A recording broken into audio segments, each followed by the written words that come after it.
Apa yang sebenarnya dilakukan orang-orang ini di atas danau yang membeku? Di suhu ekstrim yang bisa membunuh manusia dalam hitungan menit, mereka justru berdiri di atas permukaan es tanpa ragu. Pertanyaannya bukan lagi apa yang mereka lakukan, melainkan kenapa mereka rela mempertaruhkan hidup di tempat seperti ini. Jawabannya ada di bawah kaki mereka. Lapisan es mulai dilubangi satu persatu.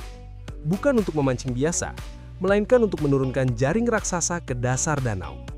Perlahan, jaring itu ditarik kembali, dan disitulah semuanya terjawab. Ribuan ikan muncul bersamaan, memenuhi permukaan es. Sebuah panen raya di tengah cuaca paling ekstrim. Semua orang bergerak cepat, bahu-membahu, memastikan jaring terangkat sempurna.